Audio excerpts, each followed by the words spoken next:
Border पे खड़ी हुई भैया। लड़कियां कोई निषेध है क्या भैया? और लड़कियां नहीं होगी तो लड़के कहां से पैदा हो जाएंगे? अरे कहां से, माताएं ना होती तो हम लोग कहां से आ जाए? बेटी क्या समझते हो? दैवी शक्ति है, इसके बिना जीवन। बहुत बढ़िया घर बना हो, बहुत बढ़िया सारी व्यवस्था हो, आप अरब खरबपति हो, किसी माता बहन का वहां अस्तित्व ना हो, फिर देखो ऐसा लगेगा कि खंडहर सा दिखाई देगा।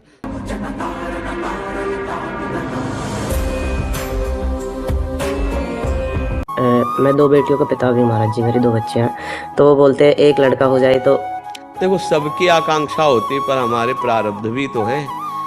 तो क्या दो बच्चियां बच्चे नहीं है क्या?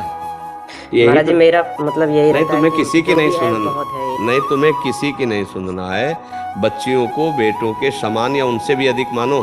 बुद्धि भ्रष्ट है लोगों की, बच्चियों को हे प्रकृति से देखते हैं। आज हमारे राष्ट्रपति भी इस देवी ही है, नहीं है?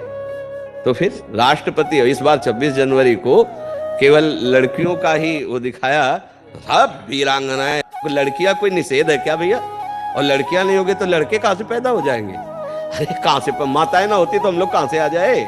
कहां से आ गए? बेटी क्या समझते हो? दैवी शक्ति है, इसके बिना जीवन।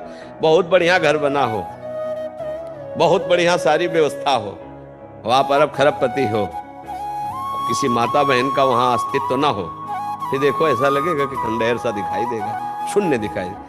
और एक मिट्टी की दीवार हो, छपरा पड़ा हो, एक माई हो, लीप पोत के देखो कितना सुंदर घर, ये गृह लक्ष्मी कही जाती है।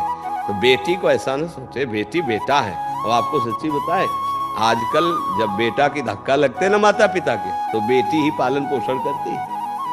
कई ऐसे माता पिता को देखा गया जिनको बेटों ने घर से निकाल दिया और अपने बिटिया ने स्वीकार कर लिया, बिटिया के यहाँ जाके वो वहाँ रह रहे पालन। कई ऐसे हमारे सामने उदाहरण है।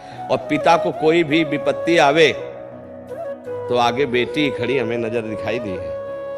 तो हमें लगता है बेटियों के प्रति हमारे जो देश में श्रद्धा और भावनाएं थी वो सब हट रही हैं। आज जो है समय बदल रहा है, तो बेटी को गलत भाव से देखा जा रहा है कि दहेज देना पड़ेगा, इतना इतना समस्याएं आएगी। बेटी भगवान की दैवी शक्ति है, ऐसे ऐसे नहीं। तो तुम्हें दो बेटियां प्राप्त है तो दो बढ़िया बेटे मिल गए, ऐसा भाव करो, अपनी संपत्ति को दोनों को दे देना और बढ़िया धूमधाम से जहाँ ब्याह करना, तो बढ़िया परिवार। ये थोड़ी कि हमारा कुल हमारे कुल नहीं है, बेटी हमारा कुल नहीं है क्या? महाराज जी ये बोलते हैं घर वाले वंश चलाना हुआ, एक बेटा हो जाए। अब जैसे लोग बहू को कोसने लगते कि बिटिया पैदा किए, तुम में सामर्थ्य है क्या बेटा बनाने की? बेटा बेटी बनाने की सामर्थ्य क्या? ये तो भगवान के विधान से होता है। अच्छे अच्छे बड़े बड़े ग्रेजुएट पदों में बच्चियां हैं, हाँ, कोई कलेक्टर है, कोई पुलिस ऑफिसर है, कोई आर्मी में है, तो अच्छा पढ़ाओ लिखाओ, उनको समझ बनाओ। और ये दिमाग से हटाओ सब लोग कि बेटी और बेटा में अंतर है। अरे बेटी बेटा ही है भाई, बात समझो। बहू को डांटने की या कि ये बेटी बेटी ही पैदा करती है, तो कोई ऐसा नहीं है भाई। गर्भ में जो भगवान ने रचना कर दी, उस बच्चे को आने दीजिए और उसको बराबर प्यार दीजिए, कभी ऐसा भेद मत प्रस्तुत कीजिए। और रही कि आगे चल करके दहेज देना पड़ेगा, तो भगवान ने जिस बच्ची की रचना की उसके लिए विधान भी किया, उसके समान योग्य वर मिल जाएगा। अभी तक ये सब होता रहा है। तो हमें लगता है भगवान के विधान में हमें संतुष्ट रहना चाहिए।